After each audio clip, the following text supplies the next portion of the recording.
Hello friends, जैसे कि सर्दियां आ गई हैं तो मार्केट में साग भी बहुत सारे आ गए हैं और सभी को सरसों का साग खाना बहुत पसंद होता है। लेकिन इसमें काम इतना करना पड़ता है कि लोग सोचते हैं कि इसको बनाने में बहुत मेहनत लगेगी। लेकिन अगर आप मेरे तरीके से सरसों के साग को बनाएंगे तो एक बार बना के आप इसको एक हफ्ते तक आराम से खा सकते हैं। जब आपका मन करे फ्रिज से निकालिए, इसमें एक छोटा सा घी का छौंक लगाइए और वापस से इसको खाइए। तो चलिए साग बनाने की तैयारी करते हैं। इसके लिए मैंने लिए हैं 5 तरह के साग, जिसमें 250 ग्राम सरसों का साग, 250 ग्राम पालक और 250 ग्राम में मैंने चना, बथुआ और 1 मुट्ठी मेथी भी ली है। अगर इसमें से आपके पास कोई साग नहीं है, सरसों, पालक और बथुआ बहुत ज़रूरी है। अगर चना और मेथी में से आपके पास कुछ नहीं है तो आप उसे स्किप कर सकते हैं। सरसों के साग के डंठल मोटे मोटे जो होते हैं उन्हें हमें नहीं लेना है, केवल मुलायम मुलायम पत्ते ही लेना है, उनका स्वाद ही अच्छा होता है। इसी तरह से हम पालक में भी जो ऊपर मोटी डंडियां हैं वो नहीं लेंगे, केवल उसके नरम नरम पत्ते ही तोड़कर काटेंगे।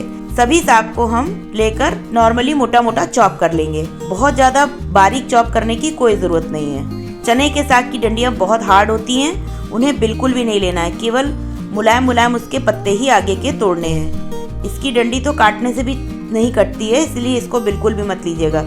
कोशिश करिएगा इसकी केवल पत्तियां ही पत्तियां तोड़ें आप। चने का साग डालने से हमारे साग का जो टेस्ट है वो बहुत अच्छा आएगा, क्योंकि चने का साग जो होता है स्वाद में हल्का सा खट्टा होता है और सरसों का साग जो होता है वो बहुत ही तीखा होता है, जिसके कारण चने का साग मिक्स करने से और बथुआ मिक्स करने से इसके तीखेपन को बैलेंस करते हैं। मेथी और बथुआ मैंने पहले से ही काट कर तोड़ कर रखे हुए हैं, इसको भी अपने साग के साथ ही मिक्स कर लेंगे। सभी को बहुत अच्छे से धोइएगा, क्योंकि साग में मिट्टी बहुत होती है। और अच्छे से धोने के बाद इसको एक कुकर में हम डाल देंगे। अभी आपको लगेगा कि कुकर हमारा बहुत भर गया है, लेकिन ऐसा नहीं है। इसमें एक सीटी आते ही साग पूरा नीचे बैठ जाएगा। इसमें हम डालेंगे थोड़े से लहसुन छोटे छोटे काट कर, अदरक और हरी मिर्च। आपको कितना तीखा साग पसंद है उस हिसाब से आप हरी मिर्च डाल लीजिएगा। मैंने इसमें 3 से 4 हरी मिर्च डाली हुई है। थोड़ा सा नमक डालेंगे, मैंने इसमें 1 चम्मच ऑयल भी डाला है और लगभग 1 कटोरी पानी हम डालकर इसको चढ़ा देंगे। पहले हाई फ्लेम पे हम 1 सीटी लेंगे और फिर उसको धीमी आंच पर कम से कम 5 से 6 सीटी आने तक बॉईल करेंगे। 5 से 6 सीटी आने के बाद हम कुकर को खोल कर देखेंगे।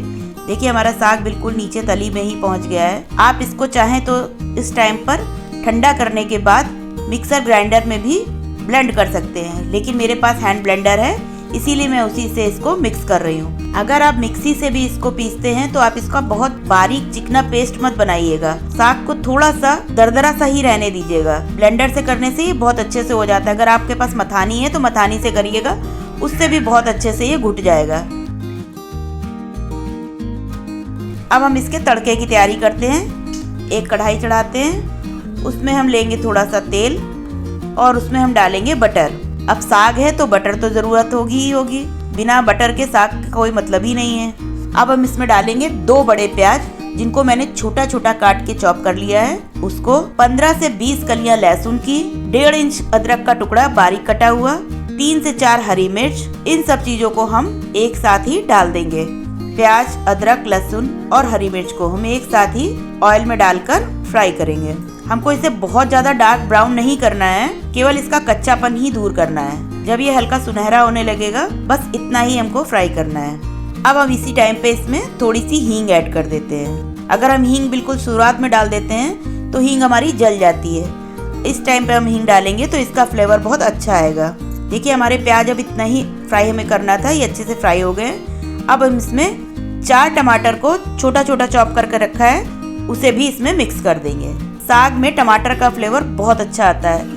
साग का जो तीखापन होता है वो टमाटर के खट्टेपन से बहुत अच्छे से बैलेंस हो जाता है। हमने साग में क्योंकि नमक डाला था, इसीलिए हम इस टाइम पे केवल टमाटर को पकने भर का ही नमक डालेंगे थोड़ा सा। इसमें हमने 1/4 चम्मच से भी कम थोड़ी सी हल्दी डाली है, केवल कलर के लिए। अब हम इस सबको एक साथ मिक्स करके टमाटर को अच्छे से पकने तक फ्राई कर लेंगे। हमारे टमाटर जब तक अच्छे से मैश नहीं हो जाते तब तक हम इनको ढक कर फ्राई करेंगे। देखिए टमाटर हमारे काफ़ी हद तक पक गए हैं और अच्छे से मैश भी हो गए हैं। इनको बहुत अच्छे से दबाते हुए प्याज के साथ मिक्स कर लेंगे।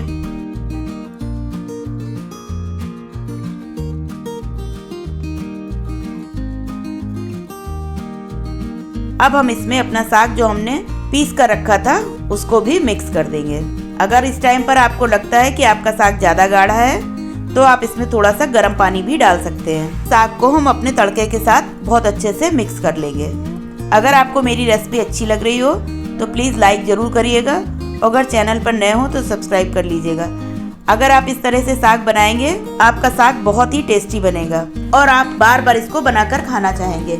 आप एक बार ज्यादा सा साग बना लीजिए और आप इसको एक हफ्ते तक फ्रिज में रखकर आराम से खा सकते हैं। देखिए हमारे साग की कंसिस्टेंसी बिल्कुल सही है, ये अभी रखने से और गाढ़ा हो जाता है। कितना अच्छा साग बनकर तैयार हुआ है।